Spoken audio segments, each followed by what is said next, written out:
Hello friends, welcome to our YouTube channel Manvik coaching centre. Friends, हमने अपना gravitational की series शुरू की थी और इसमें मैंने 2 वीडियोस ऑलरेडी अपलोड कर दिए, जिसमें हमने यूनिवर्सल लॉ ऑफ ग्रेविटेशन और कंट्रीब्यूशन ऑफ साइंटिस्ट के कौन कौन से कैसे हमारे पास ये चीज़ निकल के आई है और Kepler's law of planetary motion, ये सब कुछ हम पढ़ चुके हैं प्रीवियस 2 वीडियोस में। तो आज हम पढ़ने वाले हैं फ्री फॉल बॉडीज के बारे में और ग्रेविटी के बारे में।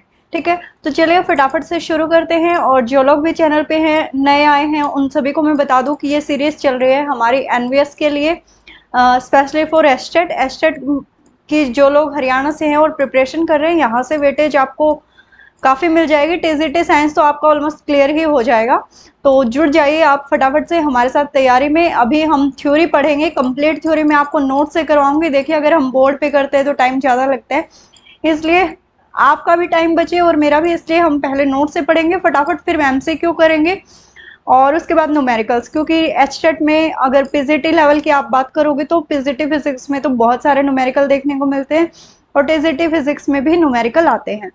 तो चलिए फटाफट से शुरू करते हैं आज का हमारा टॉपिक और पढ़ते हैं ग्रेविटी के बारे में। बेसिकली जो ग्रेविटी है हमारी, वो किसकी वजह से हम कंसीडर करते हैं? ग्रेविटी को हम कंसीडर करते हैं फ्री फॉल बॉडी की वजह से।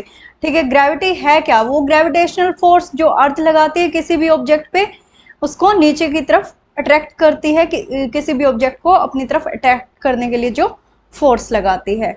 ठीक है, तो चलो थोड़ा सा पढ़ लेते हैं। Acceleration due to gravity, the falling of a body from a height towards the earth under gravitational force,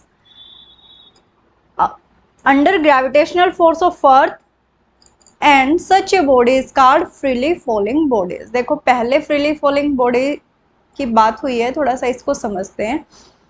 देखो, जब भी कोई ऑब्जेक्ट किसी सर्टेन हाइट से नीचे आता है, जब भी कोई ऑब्जेक्ट किसी सर्टेन हाइट से नीचे आता है, ठीक है, बेसिकली ऐसा नहीं है कि आपने सर्टेन हाइट से उसको फेंका, ठीक है, just leave the object, then आपने कोई फोर्स अप्लाई नहीं किया है, ठीक है, आपके हाथ में कोई चीज थी, आपने उसको छोड़ दिया, तो एट द टाइम जो भी ऑब्जेक्ट नीचे आ रहा है एट ए सर्टेन हाइट, ऐसे सिचुएशन में सिर्फ उसके ऊपर ग्रेविटेशनल फोर्स लगता है। ठीक है, ऐसे सिचुएशन में उस बॉडी के ऊपर सिर्फ ग्रेविटेशनल फोर्स अगर लगे, कोई अदर फोर्स ना अप्लाई हो, ना ही कोई एक्सटर्नल फोर्स। देखो, जब आप किसी चीज को ऐसे फेंकते हो तो आप फोर्स अप्लाई करते हो, बट अगर किसी चीज को आप ऐसे छोड़ते हो तो आप उस पर कोई फोर्स अप्लाई नहीं कर रहे। ठीक है, तो ये कह रहे हैं कि एक फ्री फॉल बॉडी हम किसको बोलते हैं? एक फ्री फॉल बॉडी वो बॉडी होती है जिसके ऊपर सिर्फ अर्थ का फोर्स लगे, सिर्फ ग्रेविटेशनल फोर्स लगे। ठीक है, वैसे तो एयर भी फोर्स लगाएगी, पर यहाँ पे जो ग्रेविटेशनल फोर्स होता है उसकी वैल्यू ज़्यादा होती है और एयर फोर्स को, एयर रेजिस्टेंस को हम नेग्लिजिबल मान लेते हैं। ठीक है, और अगर उसके ऊपर एयर रेजिस्टेंस के अलावा अगर कोई अनदर फोर्स नहीं है, then we can say that कि जो हमारा ऑब्जेक्ट है, जो हमारी बॉडी है, वो कैसी है? Free falling body. ठीक है, देखो आगे क्या बोला है? The uniform acceleration is produce in a free falling body due to gravitational force of earth is known as acceleration due to gravity. ये कह रहा है कि अगर वो फ्री फॉलिंग ऑब्जेक्ट जिसकी अभी हमने बात की कि हम उसको छोड़ रहे हैं, उसके ऊपर कोई एक्सटर्नल फोर्स, कोई बाहरी फोर्स, कोई एयर रेजिस्टेंस कुछ भी अप्लाई नहीं हो रहा, सिर्फ ग्रेविटेशनल फोर्स अप्लाई हो रहा है, अगर वो बॉडी, अगर वो ऑब्जेक्ट यूनिफॉर्म एक्सेलरेशन में अगर मूव कर रहा है, तो हम उसको क्या कहते हैं? Acceleration due to gravity. ठीक है, इसकी एसआई यूनिट क्या होगी? मीटर पर सेकेंड। बहुत बार पूछा गया है एक्सेलरेशन ड्यू टू ग्रेविटी की एसआई यूनिट, तो मीटर पर सेकेंड स्क्वायर, ध्यान रखिएगा आप इसको। ठीक है, और अगर आप डेफिनेशन नोट करना चाहो तो वीडियो को एक बार पॉज कर लीजिए और अपने नोट्स साथ के साथ बना लीजिए। ठीक है, G does not depend on the mass of free falling body or smaller masses। ठीक है, अब जो ये ग्रेविटी की हम बात कर रहे हैं, ये ग्रेविटी, इस ग्रेविटी को कोई फर्क नहीं पड़ता कि आपने ऊपर से बहुत हैवी ऑब्जेक्ट फॉल किया है या बहुत स्मॉलर। ठीक है, क्योंकि जो जी है, जी का फॉर्मूला देखिए, ग्रेविटी का फॉर्मूला देखिए क्या होता है, G into M upon R square. ठीक है, आर यहाँ पे आपका डिस्टेंस है, एम यहाँ पे आपका मास है, और जी क्या है आपका ग्रेविटेशनल फोर्स। ठीक है, तो देखो जैसे अगर हम वैल्यू निकालना चाहें हमारे ग्रेविटी की, अगर हम ग्रेविटी की वैल्यू फाइंड करना चाहें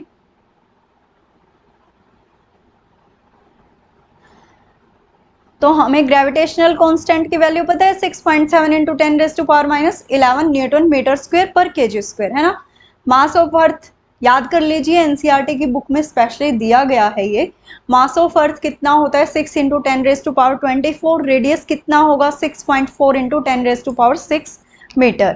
ठीक है, तो सॉरी यहाँ पे रेडियस दिया गया है, डिस्टेंस दिया गया है एक तरीके से, तो आर का स्क्वायर रेडियस। ठीक है, तो वैल्यू पुट कीजिए, जैसे ही आप इनको कैंसिल आउट करोगे, देखो 10⁻6 है, पर 10⁻⁻11 है, वो भी नीचे आ जाएगा। जैसे ही आप इनको कैंसिल आउट करोगे तो आपकी जी की वैल्यू आ जाती है, ग्रेविटी की वैल्यू आ जाती है 9.8 मीटर पर सेकंड स्क्वायर। तो ग्रेविटी की वैल्यू नोट कर लीजिए अपनी नोटबुक में, ये ध्यान रखनी है न्यूमेरिकल्स के लिए। और न्यूमेरिकल्स की कैलकुलेशन इजी करने के लिए कहीं कहीं हम ग्रेविटी की वैल्यू को 10 भी रख सकते हैं। ठीक है, अब पढ़ते हैं variation of acceleration due to gravity. अब क्या जिस ग्रेविटी की हम बात कर रहे हैं, क्या ये जो ग्रेविटी है ये सब जगह सेम होती है? ठीक है, हमारा टॉपिक क्या है, वेरिएशन। क्या हमारे ग्रेविटी में वेरिएशन आता है, क्या उसकी वैल्यू में वेरिएशन आता है, क्या वो सब जगह सेम होती है? जैसे कैपिटल जी जो ग्रेविटेशनल फोर्स है वो तो सब जगह सेम है, इसीलिए हम उसको यूनिवर्सल लॉ भी बोलते हैं। तो क्या जिस जो ग्रेविटी हमने अभी निकाली है, क्या वो भी सब जगह सेम होती है? तो देखिए यहाँ पे मैंने आपको एक अर्थ का ओवरव्यू दिया गया है। ठीक है, आपको डायग्राम में दिख रहा होगा, जो ये पिंक स्केच पेन से बनाया है। तो यहाँ पे देखिए ये अर्थ है हमारी। ठीक है, ये जो अर्थ है हमारी, तो अर्थ पे जो ग्रेविटी की वैल्यू होती है वो चीज ध्यान रखनी है आपको कि पोल पे जाते जाते जो अर्थ है हमारी वो चिपटी होती है और इक्वेटर पे बाहर की ओर उभरी हुई होती है। तो जो रेडियस होता है सेंटर से पोल का वो कम होता है, और जो रेडियस सेंटर से इक्वेटर का होता है वो ज्यादा होता है। यही चीज लिखी गई है, देख लीजिए आप, कि जो पोल का रेडियस है वो लेस देन होता है इक्वेटर के रेडियस से। ठीक है, poles value of g increases, equator value of g decreases. इसलिए जो आपकी ग्रेविटी की वैल्यू होती है, देखिए आप नजदीक पहुंच गए, यहाँ पे रेडियस कम है सेंटर से। ठीक है, सेंटर से पोल का डिस्टेंस कम है, तो यहाँ पे जो जी की वैल्यू आपकी आएगी वो आएगी ज्यादा। ठीक है, यहाँ पे जी की वैल्यू कैसी आएगी, ज्यादा आएगी, और यहाँ पे जी की वैल्यू कैसी आएगी आपकी, एज कंपेयर टू पोल कम आएगी। ठीक है, तो ये दो पॉइंट्स आपको इंपोर्टेंट डाल के नोट करने हैं कि पोल पे जी की वैल्यू, पोल पे ग्रेविटी की वैल्यू ज्यादा होती है, इक्वेटर पे ग्रेविटी की वैल्यू कम होती है। सिर्फ इन 2 पॉइंट से ही आपको बहुत सारे एमसीक्यूज देखने को मिलेंगे। जैसे ही चैप्टर कंप्लीट होगा हम एमसीक्यू करेंगे, फटाफट से आपको आंसर करना है। लाइव सेशन में करेंगे हम एमसीक्यू, ताकि आप फटाफट से उनका आंसर भी साथ के साथ कर पाओ। तो इन पॉइंट्स को आप पहले अपने नोट्स में नोट कर लीजिए ताकि आप आंसर कर पाओ हर पॉइंट का। ठीक है, फिर देखो क्या बोला गया, the value of g is not constant at the place of the surface of earth. क्योंकि हमने अभी देखा कि जहां से पृथ्वी हमारी जैसे पोल्स पे चिपटी है, तो वहां पे तो हमारा जो रेडियस है वो कम हो रहा है, सेंटर से ही मेजर करते हैं ना हम, वहां पे रेडियस कम हो रहा है, तो वहां पे जी की वैल्यू ज्यादा है। और इक्वेटर से जो रेडियस है वो बढ़ रहा है, वहां पे जो ग्रेविटी की वैल्यू है वो कम हो जाती है। ठीक है, कोई चीज नजदीक है तो आप उसके पास ज्यादा फोर्स लगाओगे, कोई चीज आपके नजदीक है तो वो ज्यादा अट्रैक्ट होती है, कोई चीज दूर है तो वो कम अट्रैक्ट होती है। इस चीज को आप ऐसे भी समझ सकते हो। ठीक है, earth is not a perfect sphere, so the value of R is not the same at all the places. ये हमने अभी देख लिया कि अर्थ स्फीयर नहीं है, एक परफेक्ट स्फीयर नहीं है, इलिप्स की तरह। तो वहां पे जो उसका रेडियस है वो जो सब जगह सेम नहीं है। अब रेडियस सब जगह सेम नहीं है तो इक्वली अट्रैक्ट कैसे करेगी, इक्वली जी की वैल्यू कैसे आएगी। ठीक है, radius of earth at poles is minimum, अभी पढ़ लिया। पोल्स पे जो रेडियस है वो मिनिमम होती है, डिस्टेंस है जो कम होता है। दो लोग पास पास हैं तो अट्रैक्शन ज़्यादा है, यानी कि जी मैक्सिमम है। दो लोग दूर हैं यानी कि अट्रैक्शन, दो लोग दूर हैं मतलब दो रेडियस ज़्यादा है, रेडियस मैक्सिमम है तो ग्रेविटी कम है, यानी कि डिस्टेंस ज़्यादा है तो अट्रैक्शन कम है। ठीक है, जी का फॉर्मूला आपको याद रखना है, ये काफ़ी सारे न्यूमेरिकल्स में एप्लीकेबल होगा। ठीक है, अब ये जो हमने बात की है ना कि पोल पे जो हमारी जी की वैल्यू है वो ज़्यादा होती है, इक्वेटर पे कम होती है, ये जो इतनी सारी स्टोरी पढ़ी है ये सिर्फ एप्लीकेबल होगी आपके सरफेस पे। ठीक है, ये हमने अर्थ का सरफेस, आउटर सरफेस की बात की है। अगर आप इनसाइड दिस सरफेस जाओगे तो जी की वैल्यू कम ही होती जाएगी। ठीक है, the value of g becomes zero at the centre. इस पॉइंट को भी आप इंपॉर्टेंट डाल के अपने नोट्स में नोट कर लीजिएगा कि ग्रेविटी की वैल्यू सेंटर पे कितनी होती है, जीरो होती है।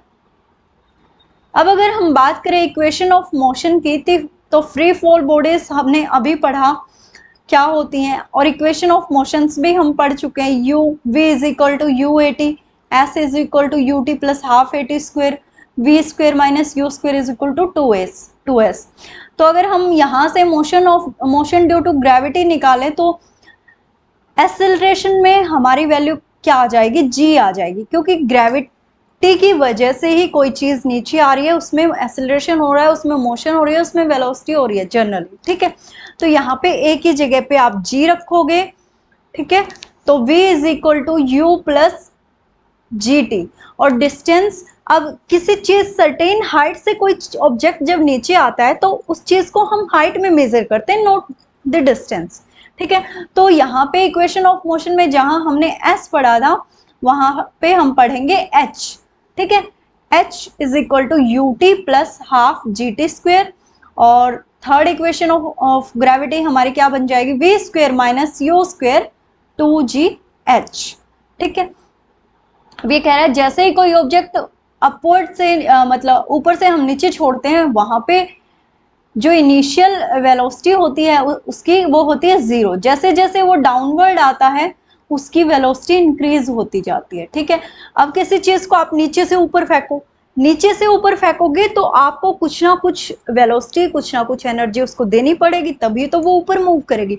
एट द टाइम जब उस केस में जब आप नीचे से किसी ऑब्जेक्ट को ऊपर फेंकते हो तो वहां पे आपके u की मतलब इनिशियल जो वेलोसिटी है वो कुछ ना कुछ जरूर होगा, u की जो वैल्यू है वो कुछ ना कुछ जरूर मिलेगी।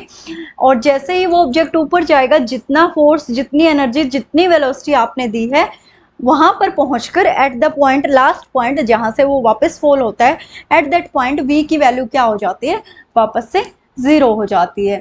ठीक है, तो इन दो तीन पॉइंट्स को आप नोट कर लीजिएगा। इसके बाद न्यूमेरिकल है, न्यूमेरिकल हम पढ़ेंगे नेक्स्ट वीडियो में। आज की वीडियो में इतना ही, आप एक बार फिर से फटाफट से रिवाइज कर लीजिए इन दो तीन टॉपिक्स को। ठीक है, क्योंकि बार बार नहीं पढ़ना है, हमें एक बार ही अच्छे से पढ़ना है, इसके बाद हम हमारे MCQs करेंगे। तो मिलते हैं कल, और अगर आपको वीडियो अच्छा लगता है, अगर आपको मेरी कोशिश अच्छी लग रही है, पसंद आ रहा है आपको सेशन, तो प्लीज़ वीडियो को लाइक, शेयर और सब्सक्राइब ज़रूर कीजिए। आप जितना अच्छे कमेंट करेंगे, जितना ज़्यादा शेयर करेंगे, उतना ही मोटिवेशन मिलेगा, और मैं आपके लिए ऐसे ही नोट्स, अच्छे अच्छे नोट्स लेकर आती रहूँगी और विद MCQ। तो मिलते हैं कल। Okay, bye bye, take care.